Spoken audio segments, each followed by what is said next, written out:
বিচার হলো সুলাইমানের আদালতে বাতাসের বিরুদ্ধে বিচার। সুলাইমান আলাইহিস সালামের আদালতে বাতাসের বিরুদ্ধে বিচার কে দায়ের করলো? কয়েকজন বৃদ্ধা নারী। ভাইরা বন্ধুরা, এমন তিনটা বিচার, আশ্চর্যজনক তিনটা বিচারের কথা আমি বলবো। প্রথম নম্বর বিচারটা আপনি শুনে নেন। আমার ভাইরা, সুলাইমান আলাইহিস সালামের কাছে একবার কিছু মানুষ আসলো বিচার নিয়ে। কয়, হুজুর, আমার জমির শস্য অমুকের ছাগলের পাল নষ্ট করে ফেলেছে। আমার জমির শস্য চারাগুলি অমুকের বকরি পাল নষ্ট করে ফেলেছে। সুলাইমান আলাইহিস সালাম ওনার আব্বা হযরত দাউদ আলাইহিস সালামের কাছে বিচার নিয়ে আসলো। দাউদ আলাইহিস সালাম আল্লাহর পয়গম্বর, আবার বাদশাহ। সুলাইমান আলাইহিস সালামও পয়গম্বর, দুনিয়ার বাদশাহ। দাউদ আলাইহিস সালাম বাবা, সুলাইমান আলাইহিস সালাম হলেন সন্তান। দাউদ আলাইহিস সালামের কাছে বিচার। কি বিচার? কয়, আমার শস্যকে নষ্ট করে ফেলেছে অমুকের বকরির পাল।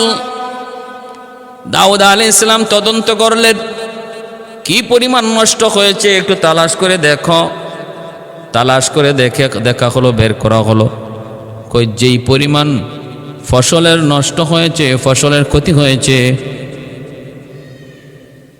এর সমপরিমাণ মূল্য আছে ওই ছাগলের পালের। সমপরিমাণ মূল্য আছে ছাগলের পালের। এই কথা শোনা মাত্রই দাউদ আলাইহিস সালাম তখন বললেন, তাহলে বিচার হলো, ছাগলগুলি ওই জমির মালিককে দিয়ে দাও।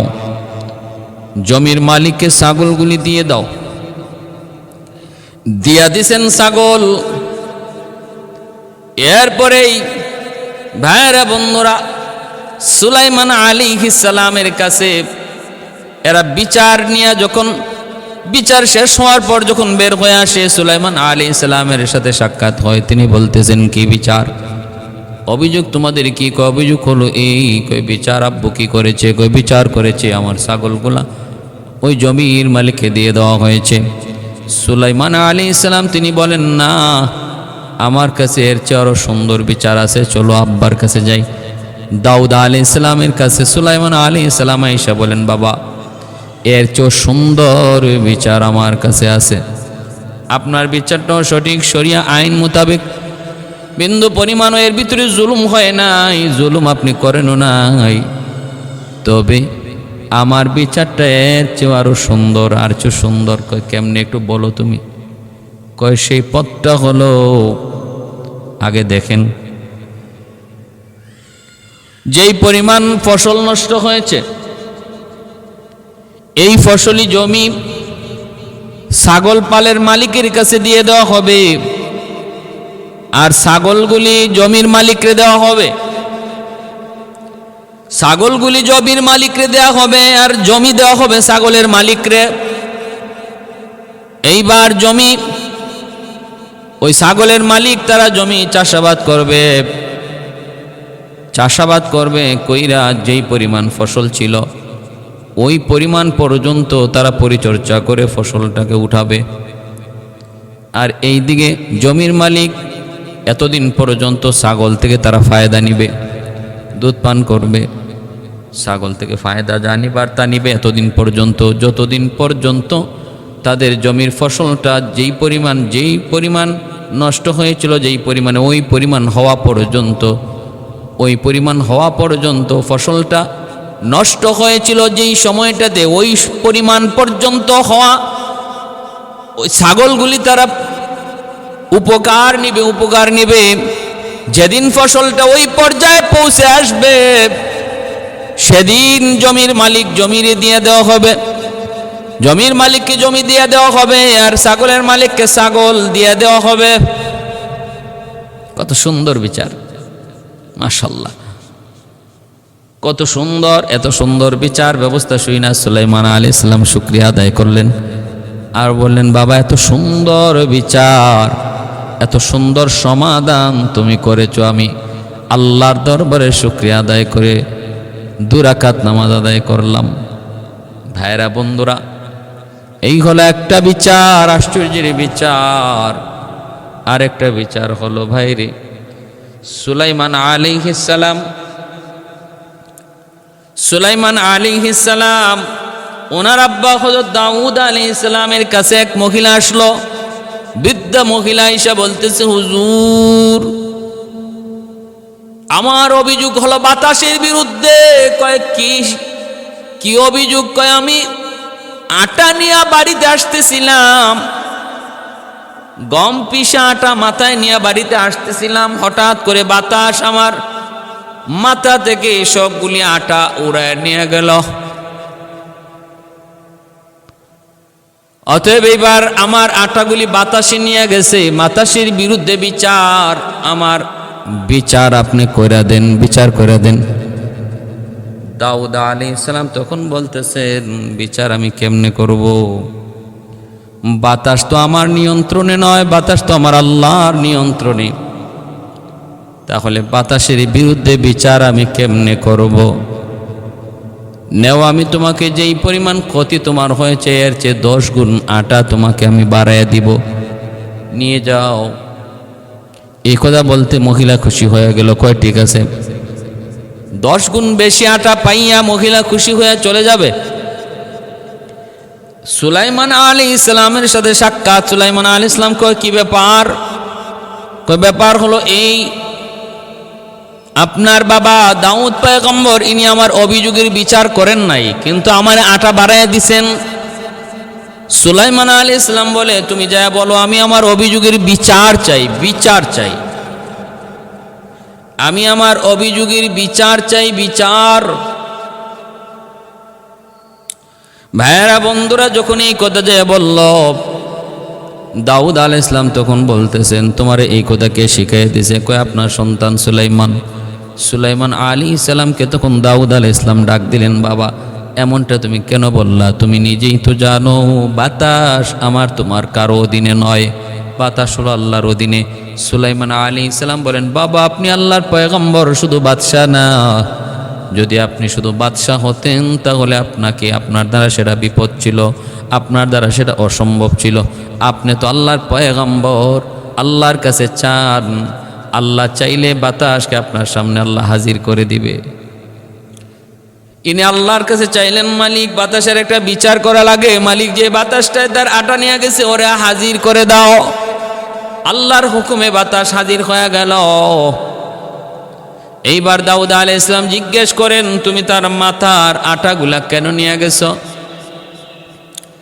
ওই বাতাসটা তখন বলতেছে, হুজুর আমি তো নিজের ইচ্ছায় নেই নাই, আমি তো আল্লাহ পাকের ইচ্ছায় নিছি, আমি তো আমার আল্লাহ পাকের ইচ্ছায় নিছি। কেন নিছ? কয় নিছি এজন্য, একটা জাহাজ সাগরের মধ্যে ছিল, ওই জাহাজটার তলাটা ফেটে গেল, পানি উঠতেছিল। জাহাজের মালিক সারং বলল, আল্লাহ যদি বিপদ থেকে আমাদেরকে বাঁচাও, জাহাজে যতগুলা মালামাল আছে সব তোমার রাস্তায় আমি দান করব, সদকা করব। আল্লাহ পাক রব্বুল আলামিন আমি বাতাসকে আদেশ করলেন, ওই মহিলার মাথার আটাগুলি নিয়া আমি ওই যে ছিদ্র, জাহাজের ছিদ্রটা বন্ধ করেছি, ওইখানে নিয়ে ফালাইছি, ছিদ্রটা বন্ধ হয়েছে, জাহাজটা ডুবে যাওয়া থেকে বেঁচে গেল, মানুষগুলা বেঁচে গেল, মালগুলা হেফাজত হলো। এই উপকারে লাগছে।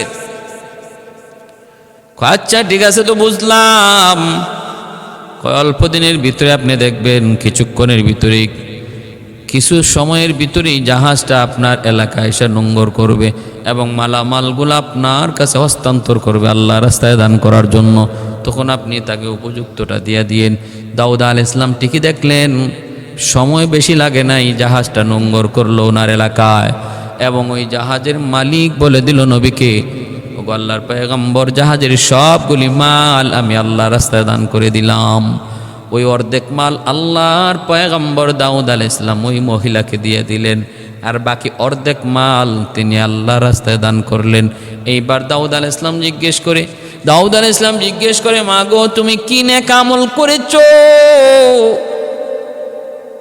অন্য কারো জায়গা থেকে আঠা নিয়া আল্লাহ এটা করতে পারতেন, কিন্তু তা না করে তোমার মাথার আটাগুলো আল্লাহ পছন্দ করলেন, আর বিনিময়ে এত আটা দিয়ে দিলেন, এত মাল দিয়ে দিলেন। কি আমল করেছো? আল্লাহ তোমাকে এতটা ভালোবাসলেন কোন আমলের কারণে একটু বলো। এইবার ওই বৃদ্ধা মহিলা বলতেছে, আল্লাহর পয়গম্বর, যদ্দূর মনে পড়ে আমি আমার ঘরে একজন খানা খাইতে বসলাম, একটা রুটি লইয়া। ওই অবস্থায় একটা ভিক্ষুক আইসা ভিক্ষা চাইলো, খানা চাইলো। আমি একটা রুটি তারে দিয়ে দিলাম, যেটা আমার জন্য ছিল। ভিক্ষুক বলতেছে, মারে কি খানা দিলা, পেটে কোনো খবরই হয় নাই। আমি বলতেছিলাম, ভিক্ষুক আর কিছুই নাই দেওয়ার মতো, তবে যদি একটু অপেক্ষা করো, একটু অপেক্ষা করো, আমি তোমার জন্য গম পিসা আটা নিয়ে আসতে পারবো, এতটুকু সময় যদি ধৈর্য ধরো। কয় ঠিক আছে মা, আমি এতটুকু সময় ধৈর্য ধরলাম। মহিলা বলতেছে, এরপরে আমি গম নিয়ে পিষতে গেলাম ওই অভাবী মানুষটারে খাওয়ানোর জন্য, ওই সাইলটারে খাওয়ানোর জন্য। যখন আমি গম পিসা আটা মাথায় নিয়ে আসার পথে আল্লাহ পাক আমার আটাটারে উড়াই নিয়ে গেছে। দাউদ আলাইহিস সালাম বলে, মারে তুমি যে একজন অভাবী মানুষ, সাইলকে, একজন ক্ষুধার্ত মানুষের ক্ষুধা নিবারণের জন্য তুমি চেষ্টা করেছো, আল্লাহ পাক এটাকে এর উপরও খুশি হইয়া তোমার উপর এত খুশি হয়েছে, কুদরতিভাবে আল্লাহ পাকের হাজার হাজার গুণ বেশি রিজিকের ব্যবস্থা আল্লাহ তোমাকে কইরা দিছে। এজন্য ভাইরা বন্ধুরা, কিয়ামতের ময়দানে আল্লাহ বলবে, আমি অভাবী ছিলাম, তুমি আমার অভাব পূরণ করো নাই। আমি ক্ষুধার্ত ছিলাম, তুমি আমাকে খানা খাওয়াও নাই। আমি পিপাসিত ছিলাম, তুমি আমাকে পানি পান করাও নাই। আমি অসুস্থ ছিলাম, তুমি আমার সেবা করো নাই। বান্দা বলবে, মালিক তুমি তো রব্বুল আলামিন, তুমি তো আহকামুল হাকিমিন। আল্লাহ, আমি তোমাকে কেমন করে সেবা দিব, কেমন করে খানা খাওয়াবো, কেমন করে পানি পান করাবো? আল্লাহ তখন বলবেন, বুখারীর হাদিস, বুখারী শরীফের মধ্যে ইমাম বুখারী রহমতুল্লাহি আলাইহি হাদিস কানে এনেছেন। তখন সে বলবে, আল্লাহ বলবে, অমুক অভাবী মানুষটা তোমার কাছে খানা চেয়েছিল, তুমি তারে খানা দাও নাই। তুমি যদি তারে খানা ঠিক মতো দিতা, তাহলে আমাকে খানা খাওয়ানো হইতো। অমুক পিপাসিত মানুষ, তৃষ্ণার্ত একজন মানুষ পানি চাইছিল, তুমি যদি তারে পানি পান করাইতা, আমি আল্লাহকে পানি পান করানো হইতো।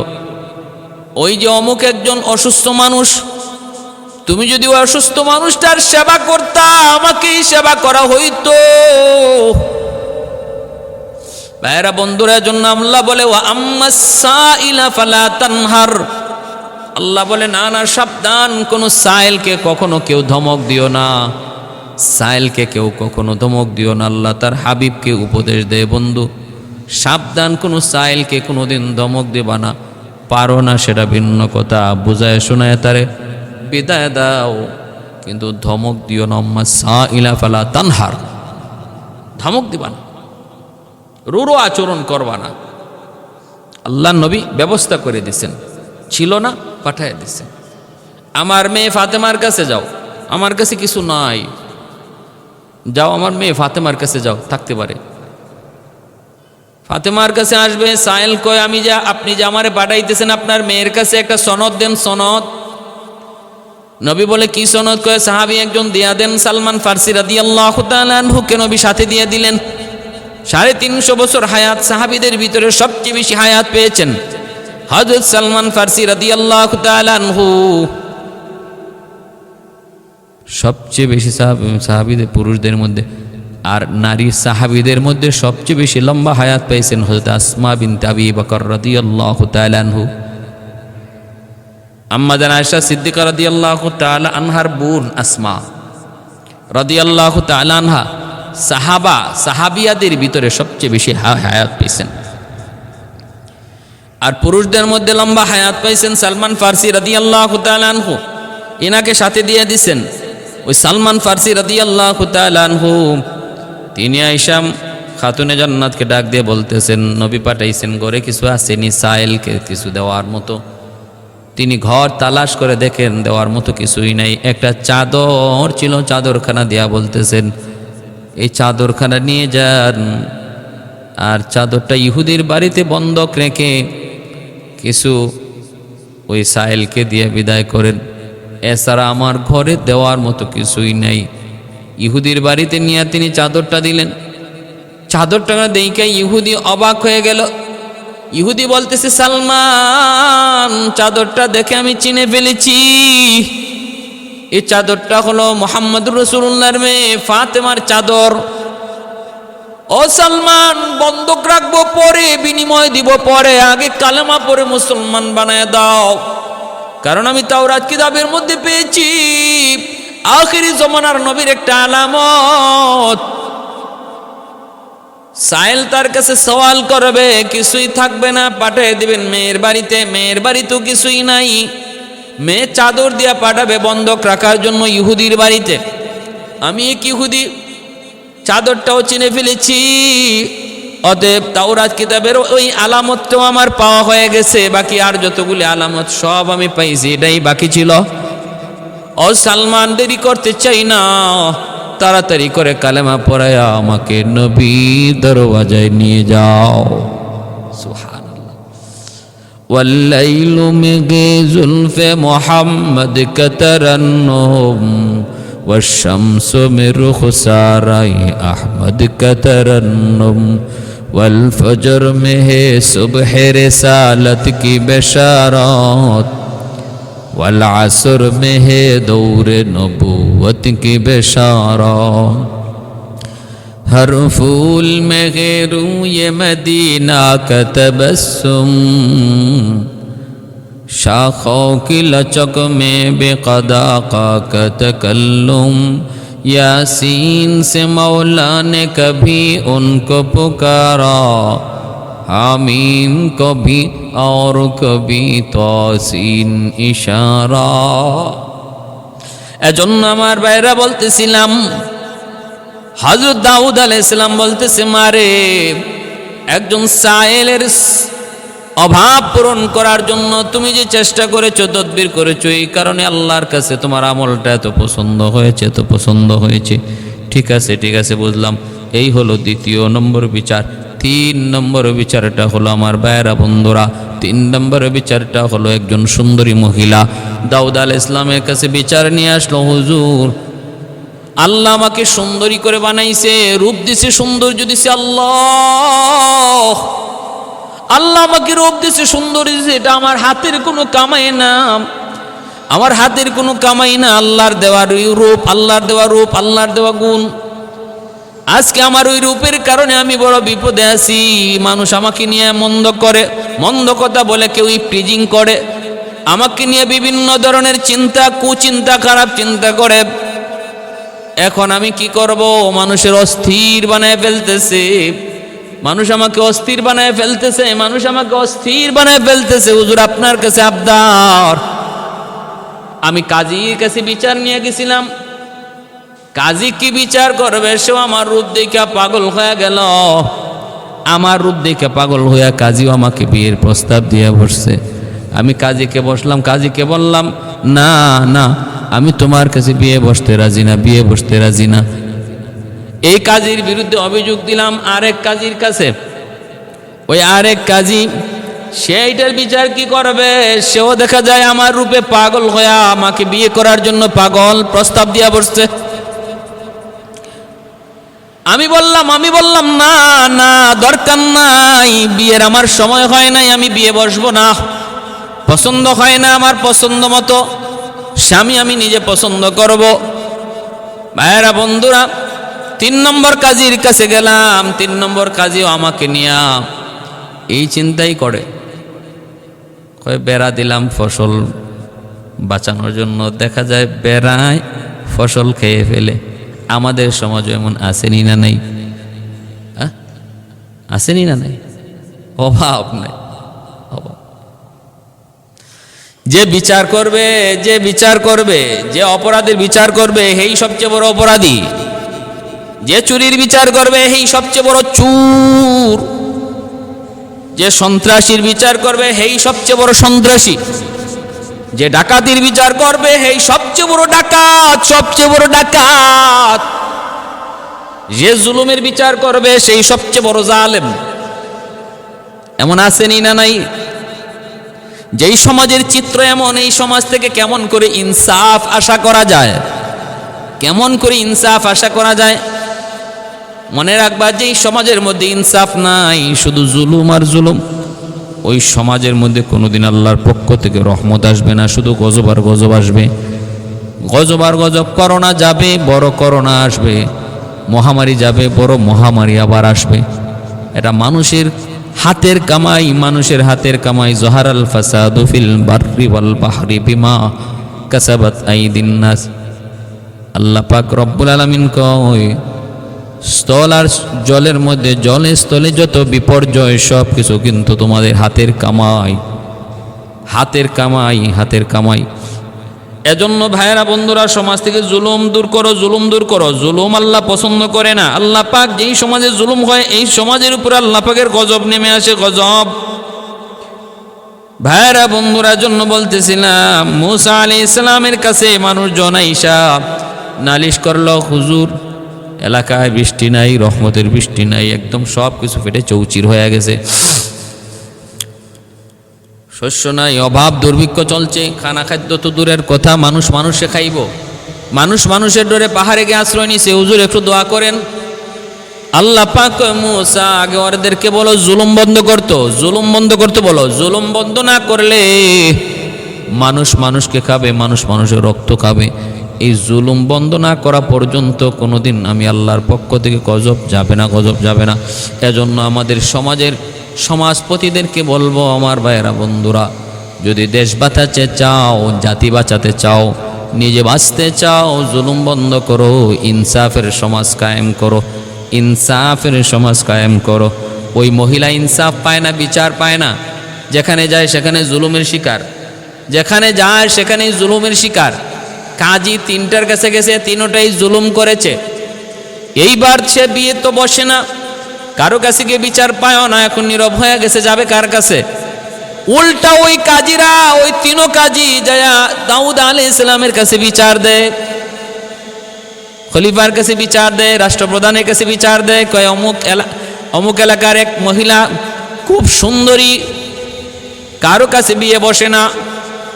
কেমনে বসবে? তার চরিত্র খারাপ, চরিত্র খারাপ, মানুষকে সে পছন্দ করে না, সে পছন্দ করে কুকুরকে। সে কুকুরের সাথে মেলামেশা করে, মিথ্যা একটা তহমত দিয়ে দিল, মিথ্যা একটা তহমত দিয়ে দিল। আমাদের সমাজে এমন ভালো মানুষকে ফাঁসায় দেওয়ার জঘন্য চক্রান্ত সমাজে আসেনি না নাই? অহরহ অহরহ। অপরাধী ঘুরে বেড়ায়, অপরাধী ঘুরে বেড়ায়, আর নির্দোষ মানুষটা জেল খাটে, আসেনি না নাই? মাসকে মাস, বছরকে বছর নর্তকী ছাড়া পায়, আর আলেম ওলামা জেল খাটে, এমন আসেনি না নাই? অসংখ্য অগণিত।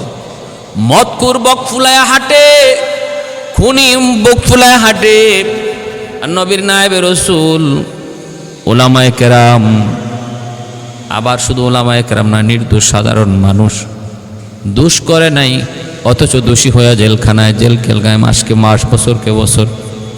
ভাইয়েরা বন্ধুরা, জন্যই তো বলতেছিলাম, একদল মানুষ সমাজে আবার টাকা দিয়ে এদেরকে সাক্ষী কিনাও যায়, টাকা দিয়া সাক্ষী কিনা যায়। ওই তিনজন কাজী টাকা দিয়া সাক্ষীও কিনে নিছে, টাকা দিয়া সাক্ষীও কিনে নিছে, হারামিরা। সাক্ষী পাইয়াও গেছে, টাকার বিনিময়ে সাক্ষী পাইয়া গেছে। কুকুরের সাথে মেলামেশা করে, হ্যাঁ, আহা।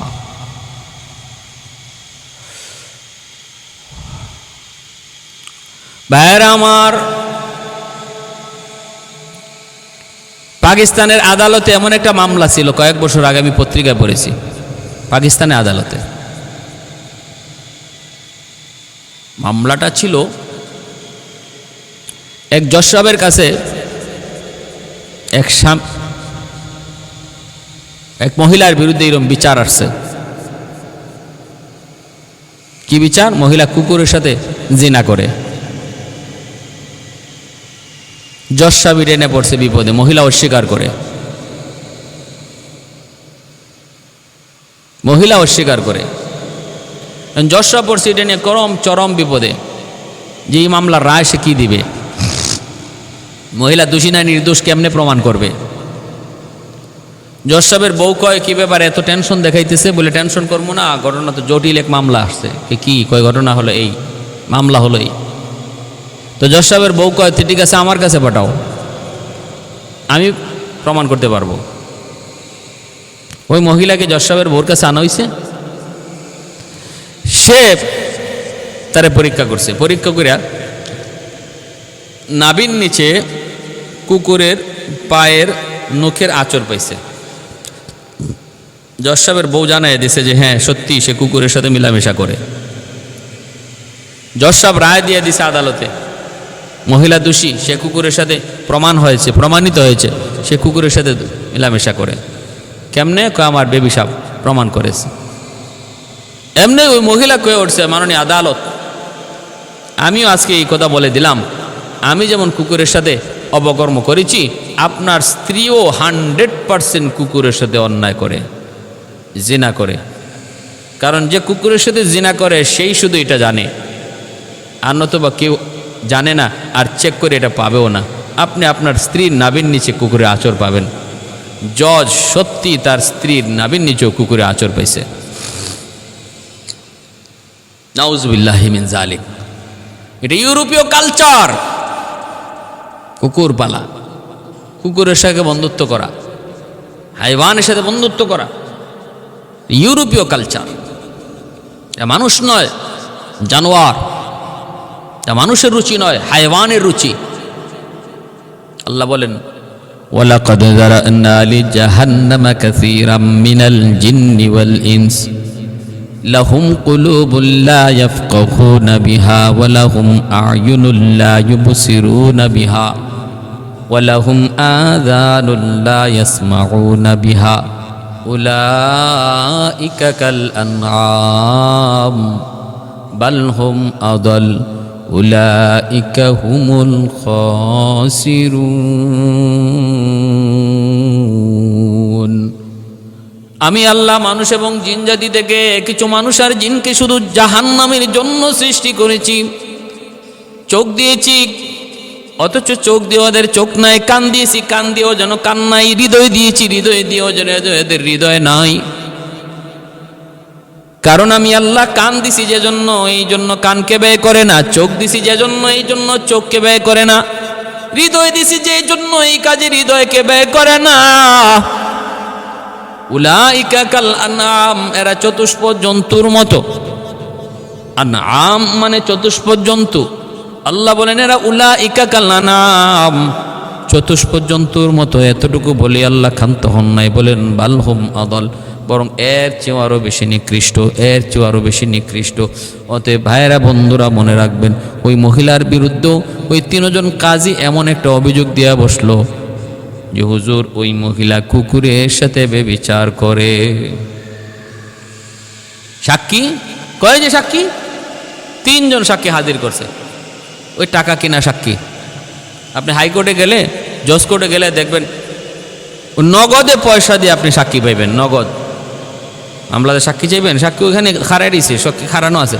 মামলা সিলেটের, সাক্ষী দিতেছে যশোরের। মামলা ফরিদপুরের, আর সাক্ষী হলো শেরপুরের। আগুন লাগছে শেরপুর, আর হ্যাঁ বলে পানি নিয়ে আইছে ফরিদপুর থেকে। আদালত পাড়ায়। কি শাস্তিটা যে হবে এই মিথ্যাবাদী সাক্ষীদের।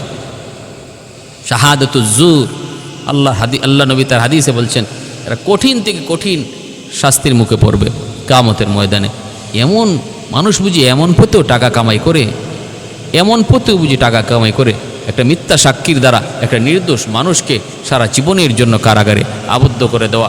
বিবি বাচ্চা, এতগুলা মানুষের এত আহাজারি, আর ছোট ছোট বাচ্চাগুলির কান্নার এই যে মনের যে ব্যথা বেদনা আল্লাহর দরবারে কিভাবে যায় লাগতেছে এই মিথ্যা সাক্ষীদাতাদের কারণে। আল্লাহ তুমি ওদেরকে সহি বুঝদান করো। এখনো সময় আছে আমার ভাইয়েরা, পয়সা কামানোর বহু সুরত রয়েছে। আল্লাহর কাছে চাও যে আল্লাহ আমি পথ ছেড়ে দিতে চাই, আমাকে হালাল পথে ব্যবসা আমাকে সুযোগ দাও। আল্লাহ অবশ্যই দিবে, এটা আল্লাহর ওয়াদা। আল্লাহর ওয়াদা। আল্লাহ বলে আমার কাছে চাও, শুধু হালাল পথে জীবিকা চাও আর তালাশে বের হয়ে যাও, ব্যবস্থা করে দেবো আমি আল্লাহ। তুমি চাইতেছই হারাম পথে, হাঁটতেছই হারাম পথে, এজন্য হারাম পথে তোমার ব্যবস্থা হচ্ছে, আসতেছে।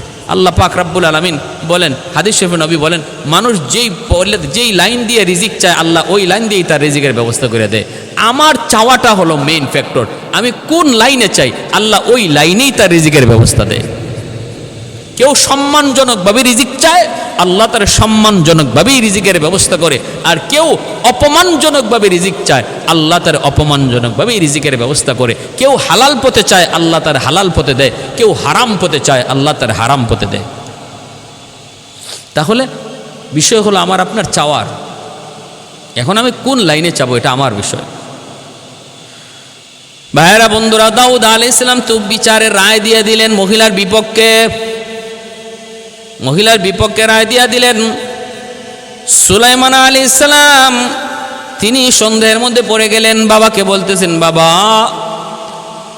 ও বাবা, সাক্ষীগুলার সত্য সাক্ষী না মিথ্যাবাদী, ওরা কি অরিজিনাল সাক্ষী না নকল সাক্ষী, আমার একটু পরীক্ষা করা দরকার। বাবা তোমার রায় শরীয়ত সম্মত রায়, কারণ হলো ইসলামী আদালতের সাক্ষী প্রমাণের দ্বারা সাক্ষীর প্রমাণের দ্বারা যদি ঘটনা প্রমাণিত হয় তাহলে বিচার রায় হয়ে যায়, বিচারে রায় হয়ে যায়।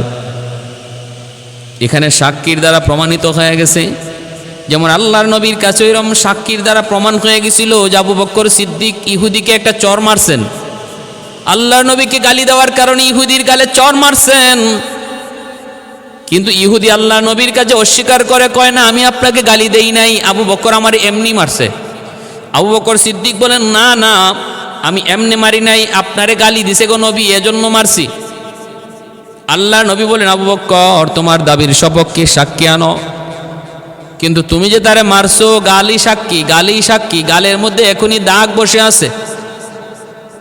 আবু বকর সিদ্দিক সাক্ষী আনতে পারেন না। মায়ার নবী রায় দিয়ে দিবেন আবু বকর সিদ্দিকের বিপক্ষে, কারণ নবী ভালো করে জানেন আবু বকর কোনোদিন মিথ্যা বলে না। কিন্তু মুহাম্মদুর রাসূলুল্লাহর আদালতে বিচার সাক্ষীর দ্বারা প্রমাণ হয়, যদি প্রমাণিত না হয়, সাক্ষীর দ্বারা যদি অন্যায় প্রমাণিত হয়ে যায় তাহলে তো বিচার ওই দিকেই রায় দিতে হবে। আবু বকরের বিরুদ্ধে নবী রায় দিয়ে দিবেন। নবী ভালো করে জানেন আবু বকর নির্দোষ, ইহুদি মিথ্যা বলতেছে, আবু বকর সত্য বলতেছে। ওই অবস্থায় আবু বকর বলে, নবী গো, ঘটনাটা ঘটছে একটা বাবলা গাছের নিচে, মানুষজন কেউ ছিল না। আমি আবু বকরের মন বলে ওই গাছের নিচে যায়, যদি মায়ার নবী তিনি গাছ থেকে সাক্ষী চান, গাছের জবান আল্লাহ খুলে দিবেন। মায়ার নবী গাছের কাছে যাইয়া তিনি ডাক দিলেন, গাছ রে তোর সামনে কি হয়েছে একটু বল। আল্লাহর হুকুমে গাছের জবান খুলে গেল। গাছ জবাব দিয়া বলতেছে, নবী গো, আবু বকর যা বলেছে সত্য বলেছে, ইহুদি যা বলেছে মিথ্যা বলেছে। ভাইরা বন্ধুরা, জন্য ইসলামী আদালতে হলো আল বাইয়িনাতু আলাল মুদ্দাই ওয়াল ইয়ামিনু আলা মান আনকার। সাক্ষী প্রমাণের দ্বারা তুমি তোমার দাবি প্রমাণ করো, আর যদি না পারো ওই যে বিবাদী সে কসম করে তার পক্ষে রায় নিয়ে নিবে। ভাইরা বন্ধুরা, সুলাইমান আলাইহিস সালাম বলেন, বাবা আমাকে একটু সময় দেন, একটু সময় দেন। কয় ঠিক আছে, সময় দিলাম। এইবার তিনি বলতেছেন, আসো দেখি। তিনজন সাক্ষীরে তিনি আলাদা আলাদা করে নিতেছেন, আলাদা আলাদা করে। তুমি যে বললা ওই মহিলারে দেখছো কুকুরের সাথে সে জিনা করছে, এই কুকুরের রংটা কেমন ছিল? সে বলছে একরকম। দ্বিতীয় জনকে বলছেন আরেক জায়গায় নিয়ে, তুমি যে দেখছো রং কেমন ছিল? সে বলছে আরেক রকম। তৃতীয় জনকে বলছেন, তুমি যে বলছো রংটা কেমন ছিল? সে বলছে আরেক রকম। এইবার দাউদ আলাইহিস সালাম আল্লাহর দরবারে শুকরিয়া আদায় করেন, তওবা করেন, মালিক আমি ভুল পথে হাঁটতেছিলাম, আমার সন্তান সুলাইমান আজকে প্রমাণ করে দিছে, আল্লাহ নতুবা একটা নির্দোষ মহিলার উপরে তো আমি জুলুম করে বসেছিলাম, প্রমাণিত হয়ে গেছে এই সাক্ষীগুলা মিথ্যা, এটা বানানো সাক্ষী, কিনা সাক্ষী। তিনজনের তিন কালার কইছে, কুকুরের কালার ভাইরা বন্ধুরা, জন্য বলতেছিলাম আল্লাহর কোরআনের জ্ঞান যাদের ভিতরে থাকে তাদের জ্ঞানের সাথে কেউ পারে না। ওলামায়ে কেরামকে দেখতে মনে হয় এরা শুধু কোরআন হাদিস জানে, জাগতিক শিক্ষা জানে না, কিন্তু তাই বইলা তাদেরকে মূর্খ মনে করো না, তাদের বইলা তাদেরকে জ্ঞান শূন্য মনে করো না। কারণ আসমানি জ্ঞান যাদের অন্তরে থাকে, যাদের বিবেকে থাকে, এর চেয়ে বড় জ্ঞানী আর কেউ হয় না। বলবো মাদ্রাসার ছাত্র শুধু বাচ্চা আলমগীর উজির কয়, আপনি আলেমুল আমারে কি পাইছেন? খালি আলেমদেরকে কাছে টানেন। এই মৌলবীরা কি জানে? মৌলবীরা কি জানে? কিছু সমাজে এইরকম নাস্তিক আসেনি না নাই? মৌলবীদেরকে টিটকারি দিয়ে কথা কয়, কয় একটা ম্যাচ লাইট বানাইতে পারবে, একটা ম্যাচের কাঠি বানাইতে পারবে মৌলবীরা। আবার যখন জঙ্গির তহমত লাগায় তখন কয় না না, ওরা বোমা বানাইতে জানে, বোমা বানাইতে জানে। একবার কয় ম্যাচের কাঠি বানাইতেছি নে, আরেকবার কয় বোমা বানাইতে জানে। যখন যে কথা বললে পরে মৌলবীরে ঘায়েল করা যায় তখন ওই কথাটা কয়। ওই হারামির দল, ওই নিয়েও হারামের দল, যারও সন্তানের দলগুলি। বাচ্চা আলমগীর কয়, মৌলবীরার মাথায় কি পাইছি এটা তুমি দেখবা? একটু দেখান তো। কত মন্ত্রী তুমি কই পুকুরে কয় গ্লাস পানি আছে বলো তো? মন্ত্রী কয়, এটা কেমন প্রশ্ন? এই পুকুরে কয়েক গ্লাস পানি আছে, এটা কেমন করে বলবো? গ্লাস ভরে ভরে পানি ফালাইতে হবে, তারপরে গণনা করে শেষে বলা যাবে কয়েক গ্লাস পানি আছে। এমন প্রশ্ন তো আমি আমার বাপ দাদা সদ্য গোষ্ঠীতেও শুনছি না। এটা আপনি কেমন প্রশ্ন করলেন? আর কোনো প্রশ্ন নাই? বাসা এখন আইডিয়া আছে। আমার প্রশ্ন এটাই, তুমি পারবা কি না? কয় না পারবো না। করতে দেখো একটা মাদ্রাসার ছাত্র কেমনে পারে। ডাক দিছে, ও বাবা এদিকে আয়। কোন মাদ্রাসায় পড়ো? অমুক মাদ্রাসায় পড়ি। বাবা একটা প্রশ্ন করি, বলবা? কয় কি প্রশ্ন? কয় পুকুরে কয় গ্লাস পানি আছে বলতে পারবা? মাদ্রাসার তালেব ইলম কয়, স্যার এটা তো একবারে সহজ প্রশ্ন, ফানিবাত। মন্ত্রীর চোখ বড় বড় হয়ে গেছে। কয় কি? আমার প্রশ্ন শুই না পেট খারাপ হয়ে গেছে। আর মৌলবী কয় একদম পানিবাত। কও তো দেখি। কয় স্যার পুকুরটা যত বড়, গ্লাসটা যদি এত বড়ই হয় তাহলে মাত্র এক গ্লাস পানি। আর পুকুরটা যত বড়, গ্লাস যদি এর অর্ধেক হয় মাত্র 2 গ্লাস পানি। পুকুরটা যত বড়, গ্লাস যদি এর 3 ভাগের 1 ভাগ হয় তাহলে 3 গ্লাস পানি। 4 ভাগের 1 ভাগ যদি হয় গ্লাসটা তাহলে 4 গ্লাস পানি। এবার বাদশাহ মন্ত্রীরে কয়ে, মন্ত্রী শুনলি? আরো বলবে না এখানে থামবে? কয় না আর বলা লাগবে না স্যার, আমার বুঝ হয়ে গেছে। সে যে সিস্টেমে আসতেছে ছোট্ট গ্লাস পর্যন্ত আসতে ওর কোনো সমস্যা হবে না, বলে দিতে পারবে। তখন আজকে থেকে আমি প্রমাণ পেলাম আলেম উলামার মাথার মধ্যে আসমানি জ্ঞান, 2 জাহানের জ্ঞান। আমরা ওদের সামনে মূর্খ, জাহেল। আমরা জাহেলে মুরাক্কাব।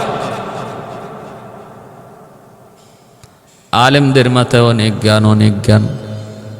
ভাইরা বন্ধুরা, আরেকটা ঘটনা লেখছেন থানভী আলাইহির রহমাত তার কিতাবের মধ্যে। মাদ্রাসার নাজিম সাহেব হুজুরকে গ্রেপ্তার করে নিয়ে গেছে পুলিশ,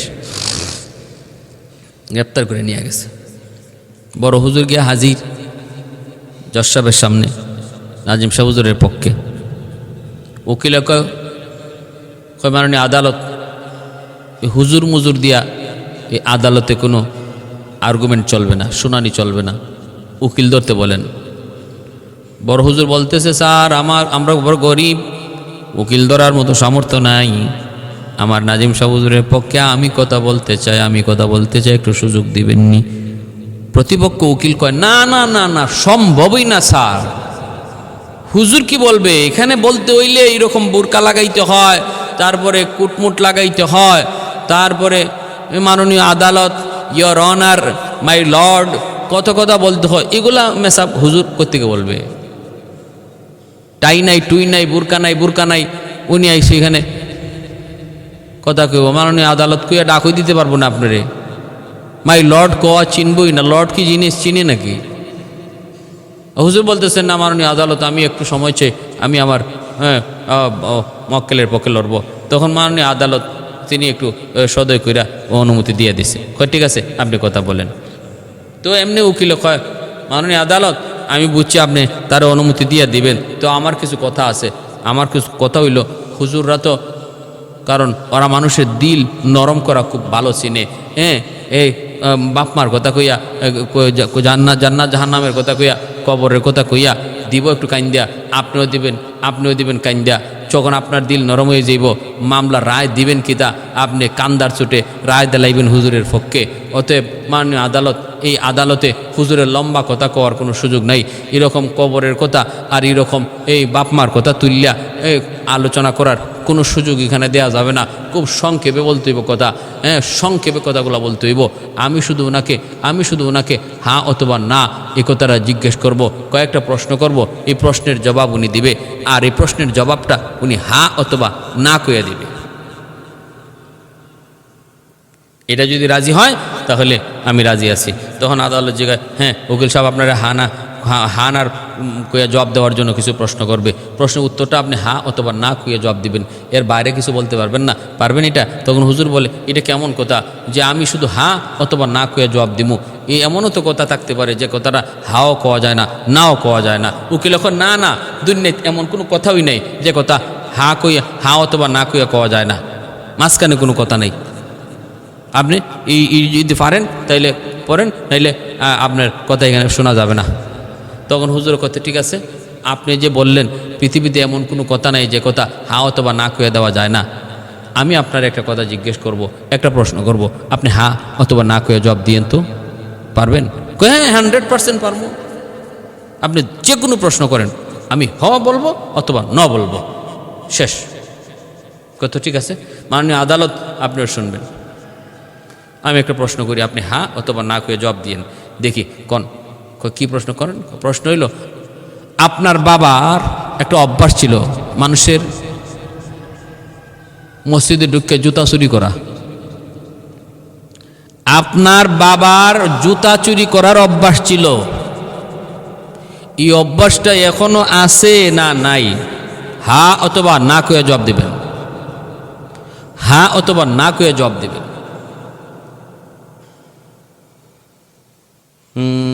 তখন উকিল পড়ছে বিপদে। কেমন বিপদে? যদি কয় হ্যাঁ তাহলে আগেও জুতা চুর আসিল, এখনও তার বাপ জুতা চুর। আর যদি কয় না তাহলে অর্থ দাঁড়াইলো আগে জুতা চুরি করতো ঠিকই, এখন আর বাপ এটা করে না, এই অভ্যাসটা এখন নাই। অথচ তার বাপ কোনো সময় জুতা চুর ছিল না, কোনো সময় না, আগেও না পরেও না। এখন সে এই কথাটা হ্যাঁ অথবা না কয়ে কেমনে জবাব দিবে? উকিল ফারাবাসের চিবা, বুঝেননি? ফারাবাসের চিবায় পড়ছে। সারেন্ডার হুজুর, মাপ চাই, বেয়াদবি করে ফেলেছি। এত জ্ঞান আপনারা রাখেন কোরআন হাদিস, যাদের সিনায় আছে, যাদের ব্রেইনে আছে, এদের জ্ঞান নিয়ে তো বেশি আমি আগে বুঝি নাই। মস্কারি করতাম, ঠাট্টা করতাম, মাপ চাইলাম। আমি আর জীবনে কোনোদিন কোনো হুজুরকে নিয়ে মস্কারি করব না, ঠাট্টা করব না, আর কোনোদিন মস্কারি করব না, ঠাট্টা করব না। মাপ চাই, মাপ চাই, এই বইলা মাপ চাই হুজুরের কাছ থেকে বিদায় নিল। ভাইয়েরা বন্ধুরা, জন্য বলতেছিলাম, কোরআনওয়ালাদের সিনার মধ্যে আল্লাহ পাক যে জ্ঞান রেখেছে, ছোট্ট বালকের ব্রেইনের মধ্যেও আল্লাহ পাক কোরআনের খাতিরে আল্লাহ পাক অতিরিক্ত জ্ঞান দেয়া রাখে। ছোট্ট বাবুটারে মাদ্রাসায় ভর্তি করছে, ছোট্ট বাবুটারে মাদ্রাসায় ভর্তি করছে, মায় মাদ্রাসায় ভর্তি করছে, আর বাবা হইল পুলিশ অফিসার। আইয়ে দেখে পোলার মাথায় পাগড়ি। কি রে তোর এই পাগড়ি পরাইলো কে? কয় মা। কয় মায় ভর্তি করছে কোথায়? কয় মাদ্রাসায়। বাবার মাথা গরম হয়ে গেছে। সব পুলিশ একরকম না, আলহামদুলিল্লাহ এখন বহু পুলিশ অফিসার, বহু প্রশাসনের লোকের সন্তানরা মাদ্রাসায় পড়ায়। কারণ যুগ চেঞ্জ, আগের দিন নাই, আগের দিন নাই। মৌলবীকে মস্কারি করার, টিটকারি করার এই দিন শেষ। এখন বড় বড় অফিসার, বড় বড় শিক্ষিত, বড় বড় শিল্পপতির বাচ্চারাও এখন মাদ্রাসায় পড়ে, কারণ ওরা ভালো করে এই কথা বুঝতে পারছে, চিনতে পারছে, জানতে পারছে যে সন্তানের হাতে বাপ মা জবাই হওয়া থেকে যদি বাঁচতে হয় তাহলে একমাত্র পথ হলো কোরআনের পথ, আমার নবীর আদর্শের পথ, নতুবা ঐশীর মতো সন্তান জন্ম নিবে, মাহফুজুর রহমানের মতো পরিণতি ভোগ করতে হবে। সচিবকে প্রশ্ন করেছিল সাংবাদিক, ছেলেটারে মাদ্রাসায় পড়ান কেন? আপনার মতো সচিব হতে পারবে না? চান না আপনি আপনার মতো সচিব হোক? বাপে কয় সচিব বানাবো পরে, আগে জবাই হওয়া থেকে বাঁচি, জবাই হওয়া থেকে বাঁচার জন্য মাদ্রাসায় পড়াই। পত্রিকা দেখেন, সাংবাদিক প্রশ্ন করেছিল। ঢাকা শহরে 50,000, 70,000, লক্ষ টাকা মাসে বেতন দিয়ে এখন মাদ্রাসায় পড়ায় এমন প্রতিষ্ঠানও আছে, এমন প্রতিষ্ঠানও আছে ঢাকা শহরে এখন। কমই মাদ্রাসা, মাসে 50,000 টাকা বেতন। কারা পড়ায়? শিল্পপতির বাচ্চা, শিল্পপতির সন্তান, বড় সচিবের সন্তান, বড় বড় অফিসারের সন্তান মাদ্রাসায় পড়াইতেছে। যুগ চেঞ্জ। যেভাবে গরিবের দিন ফিরে আইছে, ধনির দিন শেষ। ধনী একসময় কইতো কি, গরিবরে মস্কারি কইরা, টিটকারি করে কইতো, এই পেটা ফকিন্নির পুত, ফকিন্নি, ভাত খাইতে পারস না, 3 বেলা রুটি খাস, আবার আমার সাথে কথা কস। তখন আল্লাহ পাক গরিবরে কইছে, তুই ধৈর্য ধর, কিছুদিন ধৈর্য ধর, একটা দিন আসবে যেদিন তুই পেট ভরে ভাত খাইবি আর ও রুটি খাইব। দিন ঘুরে আইছে। কারণ গরিবে পেট ভরে ভাত খায় আর ধনী রুটি খায়। একজন রুটি খাওরা কইয়া গালি দিত এই ধনী গরিবরে, রুটি খাওরা। প্যারে হাজিরিন, ওই ছোট্ট বাচ্চাটা, বাবা কয় ঠিক আছে চলো খাইতে, তোমার নানার বাড়ি যাই। ওই নানার বাড়িতে রওনা দিছে, মাথায় পাগড়ি। রাস্তায় বাপরে কয়, আব্বা আমার একটা আইসক্রিম কিনে দাও। বাপে দিছে আইসক্রিম কিনে, আইসক্রিম খাইতেছে, হাত থেকে মাটিতে পড়ে গেছে। সে উঠে খাইতে চাইছে, বাপে দিছে ধমক, হারামি, তুই মাটিতে পড়ে গেছে এই জিনিস তুই খাস, ঘটনা কি তোর? এটা কে শিখাইলো? বড় হুজুর শিখাইছে। মাটিতে পড়ে যাওয়া কোনো জিনিস রিজিক যদি হয়, সেটা খাদ্যদ্রব্য হয়, তুইলা খাওয়া আমার নবীর সুন্নত, পরিষ্কার করে তুইলা খাওয়া নবীর সুন্নত। হয় বেটা রাখ, নবীর সুন্নত, নবীর সুন্নত। মাটিতে পড়লে জিনিস পচা হয়ে যায়, আর এই জিনিস তুইলা খাইলে মানুষ অভদ্র হয়, অভদ্র মানুষ অভদ্র কইব মাটির জিনিস তুইলা খাইলে। তোমার আব্বা একটা নতুন আইসক্রিম কিনে দিব। বলা কয় ঠিক আছে আব্বা। মনে মনে কয়, আল্লাহ আমারে একটু সুযোগ করে দিও, আমার আব্বারে আমি সুন্নত শিখাইতাম, নবীর সুন্নত শিখাবো, একটু সুযোগ করে দিও। কিছু দূর যাবার পরে দেখা যায় রাস্তা পিছলা, মা পিছলা গায়ে পড়ে গেছে। মোটা পুলিশের বউ, চিকন হওয়ার তো কোনো কথাই ওঠে না, প্রশ্নই ওঠে না। পুলিশের বউ মোটা তো হবেই। তপাস দিয়ে পড়ে গেছে মাটিতে। এখন বাপ গেছে তোলার জন্য, পোলায় যায়, আব্বার হাত ধরে কয়, আব্বু মাটিতে পড়লে জিনিস পচা হয়ে যায়, পচা জিনিস উঠাইলে অভদ্র হয়, বাজার থেকে তোমার জন্য নতুন আম্মু কিনে দিমু। এখন বাপে বুঝছে, হয় হাই হাই হাই, আমার ছেলে আমারে কি শিখাইলো? কই কি শিখাইলে? কয় আব্বু নবীর সুন্নত শিখাইছি, পড়লে জিনিস পচে না, পড়া জিনিস উঠাইলে অভদ্র হয় না গো আব্বা। বাবা বুকে জড়ায় ধরছে, কয় বাবা আমি বুঝছি রে বাবা, বুঝছি, ও বাবা বুঝছি, আর কোনোদিন এমন কথা বলবো না, এমন কথা বলবো না। মান আহাব্বা সুন্নতি, মান আহাব্বা সুন্নতি। আল্লাহ পাক আল্লাহ নবী, রহমতের নবী বলে, যে আমার সুন্নতকে ভালোবাসলো সে আমি নবীর সাথে জান্নাতে থাকবে। নবীর সুন্নতকে আঁকড়ে ধরবো। এজন্য আমি বলতেছিলাম ভাইয়েরা আমার, সুলাইমান আলাইহিস সালামের ঘটনা বলতেছিলাম। দাউদ আলাইহিস সালামের কাছে 3টা বিচার নিয়ে আসলো, 3টা বিচার ছিল অদ্ভুত বিচার। সুলাইমান আলাইহিস সালাম তিনিও সমাধান দিয়েছেন। দাউদ আলাইহিস সালামের সমাধানও শরীয়ত সম্মতই ছিল, তবে সুলাইমান আলাইহিস সালামের সমাধানটা আরও উত্তম ছিল। সুলাইমান আলাইহিস সালাম প্রমাণ করলেন এই 3টা সাক্ষী হলো মিথ্যাবাদী সাক্ষী। প্রমাণ করলেন। তারপরে তিনজনকে উপযুক্ত শাস্তি দিয়া এই মহিলাকে বেকসুর খালাস ঘোষণা দেওয়া হলো। বেকসুর খালাস ঘোষণা দেওয়া হয়েছে। এই জন্য বলতেছিলাম সুলাইমান আলাইহিস সালামের এই যে ঘটনা, এই আশ্চর্যজনক বিচার ব্যবস্থা, এর ভিতরে আমাদের শিক্ষণীয় আসেনি না নাই? শিক্ষণীয়। আল্লাহ আমাদের সবাইকে সর্বদা ইনসাফের সাথে বিচার করার, সব রকমের জুলুম থেকে বাঁচার তৌফিক আল্লাহ আমাদের সবাইকে দান করুন। ওয়া আখির দাওয়ানা আনিল হামদুলিল্লাহি রাব্বিল আলামিন।